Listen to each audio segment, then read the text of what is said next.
Today, I'll be looking at whether 1.5 million is truly sufficient for retirement starting at age 60. Through years of helping clients prepare for an early retirement, I've created structured frameworks to test if even sizable portfolios can support a 30 or a 40-year retirement. That's exactly why I'm making this video today, to show you if 1.5 million at age 60 is really enough and what factors will ultimately determine your retirement success. If you're new to this channel, I'm Cody Gunn. I'm a CFA charter holder and the founder of Arrowstone Wealth, where we help clients retire early through smarter investing and lowering their lifetime taxes. And with that, let's dive right in. To make this real, let's talk about a client. We'll call him Mark. Mark is 60, and for 35 years, he's been the guy that you can count on, a senior manager at a manufacturing firm. He's not a C-suite executive, and he didn't get a windfall from some sort of stock options.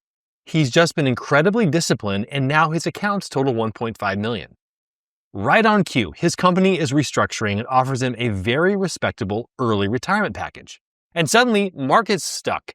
He's staring at two completely different futures. One where he takes the package, trades his business casual for golf attire, and never sits through another quarterly budget meeting again. And yet he faces another where he's 78 years old applying for a job as a greeter at a local hardware store, wondering where everything went wrong. See, this is the great paradox of reaching a number like this. The number itself feels solid. It's like a brick of gold in your hand. But in reality, that number is floating on a sea of an incredible amount of variables. Variables like inflation, markets, volatility, taxes, and one we don't really like to talk about at dinner parties, longevity. And when you're standing on the edge of retirement, that feeling of uncertainty can be absolutely paralyzing. The fear of making the wrong call, of leaving work too early, can rob you of the joy that you should be feeling. If Mark's story feels a little bit too familiar and you're wondering if your own savings will really hold up in retirement, don't try to figure it out on your own. Down in the description, there's a link to book a call with me. We'll go through your situation together and I will show you the exact steps we use to build a retirement plan you can feel confident about. So back to Mark. How do we get him from a state of anxiety to a state of confidence? We don't use guesswork, we use a system.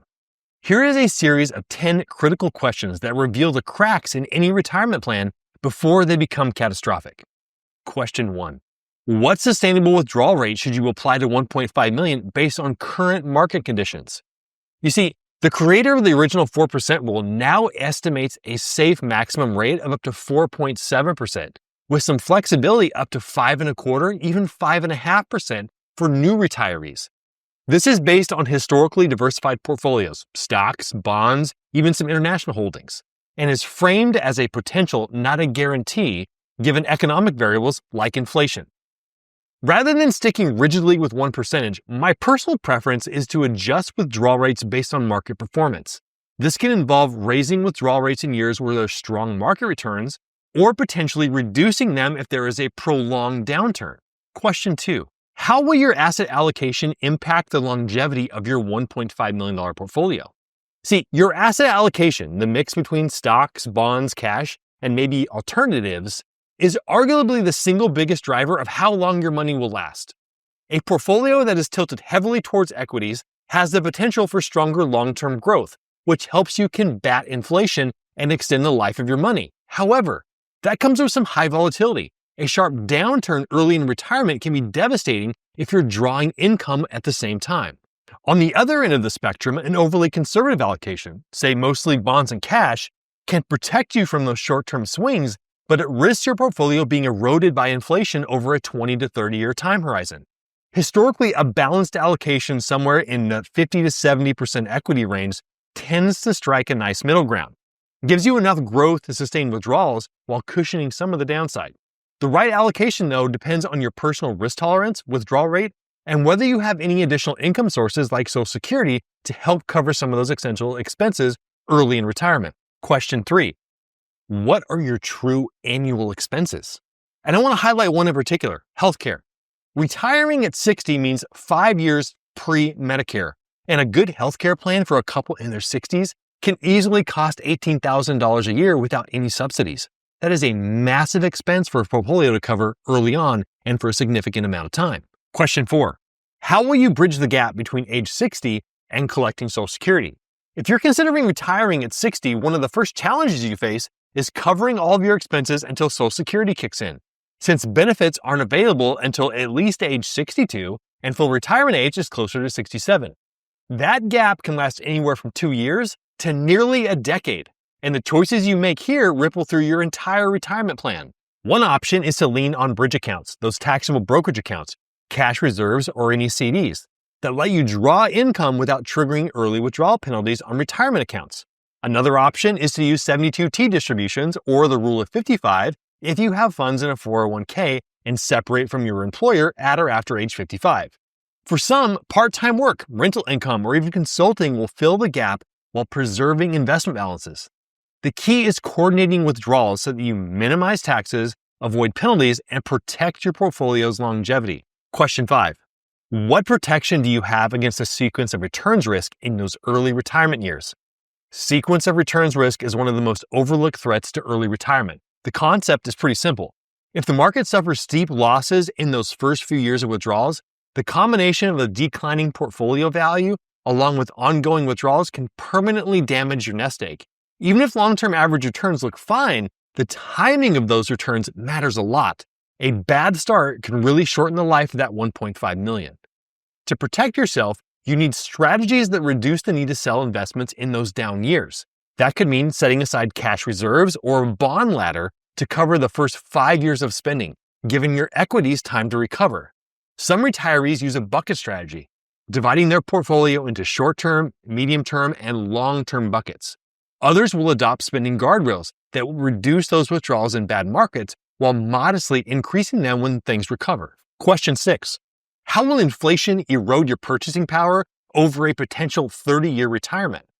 Inflation is one of the quietest but most powerful risks in retirement. Even a modest 3% annual rate, the purchasing power of that 1.5 million is cut in half in 24 years.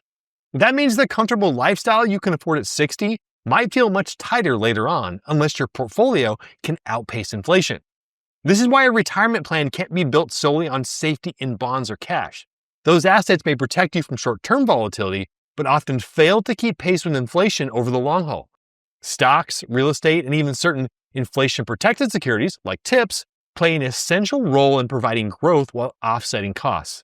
At the same time, having flexible spending strategies where you can adjust withdrawal rates during inflation spikes can help preserve long-term sustainability of your portfolio. Question 7. What tax-efficient withdrawal strategy maximizes the spending income from your 1.5 million?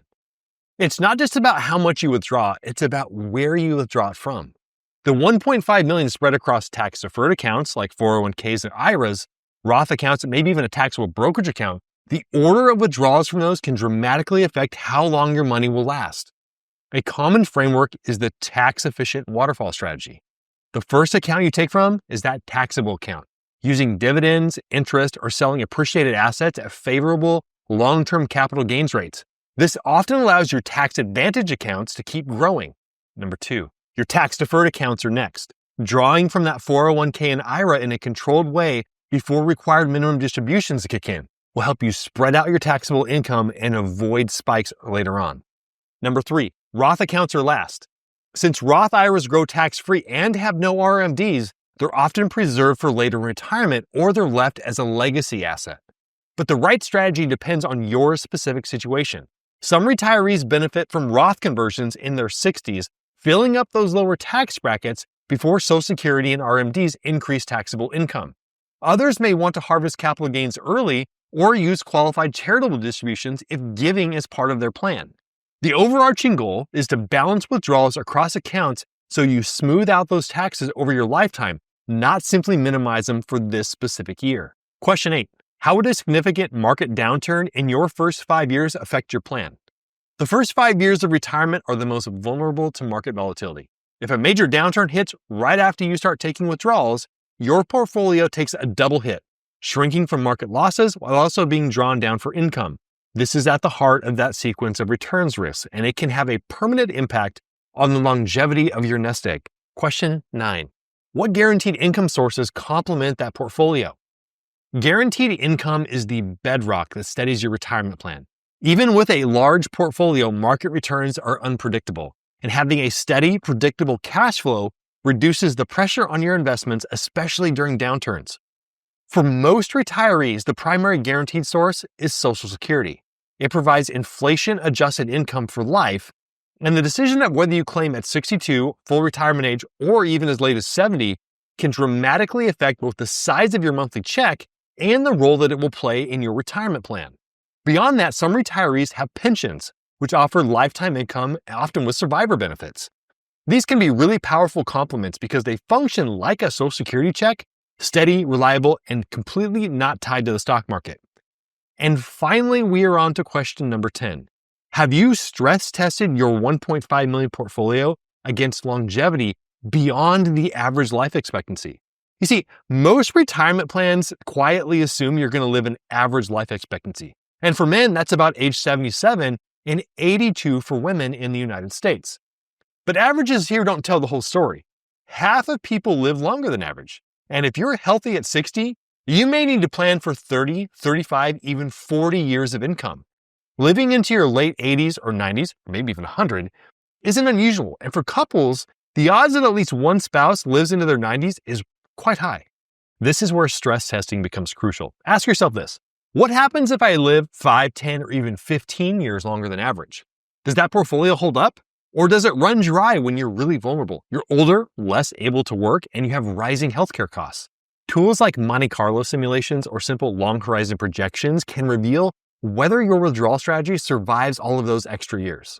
So when we put Mark's 1.5 million through this stress test at a 5% withdrawal rate, the numbers start at $75,000 per year. That looks pretty good at first glance. But then we have to layer in reality. Federal and state income taxes could take, say, $10,000 to $12,000 off the top, depending on how withdrawals are structured. On top of that, there's big ticket items of pre-Medicare health insurance. Let's call it another $18,000 a year. And suddenly Mark's net spendable income in those first 5 years is closer to $45,000 to $47,000. Now that might sound tight, but here's where planning opens up options.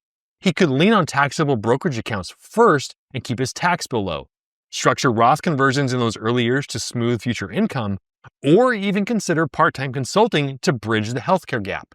And remember, this tight squeeze is completely temporary.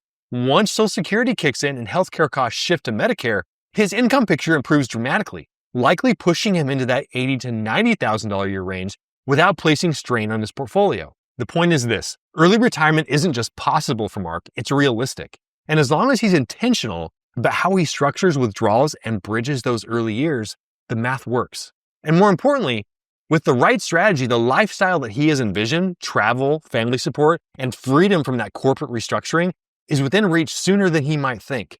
And here's what is probably the most important point. It is okay to have slightly higher than optimal withdrawal rates in the first few years before Social Security kicks in. You're healthy. You should enjoy your money. Besides, most people don't end up spending more later in retirement than they do early. The reality is you're less active, so you're probably going to spend slightly less. So, is 1.5 million enough to retire at 60? You should know the answer by now. It's the wrong question. The right question is my plan robust enough to turn my 1.5 million into a lifetime of secure, predictable income, no matter what the market does, what inflation is, or life throws at me? It's not the number that decides your future. It's the strategy. It's the plan for taxes, for risk, for healthcare, and for timing. That is what separates a retirement filled with confidence with one that's filled with constant worry. If you're ready to stop wondering and want help implementing these precise strategies for your exact situation, here's the next step. In the description, there's a link to book a complimentary discovery call directly on my calendar. This isn't a high-pressure sales pitch. It is a very simple conversation to see where you are, where you want to go, and whether our expertise can add significant value to your life. We'll learn about your situation, and you're going to learn about our process. If we're a good fit, we can discuss working together. But if not, you're going to walk away with some really valuable insights with no strings attached. The early retirement you want is built with a better strategy. Let's build that together. Cheers.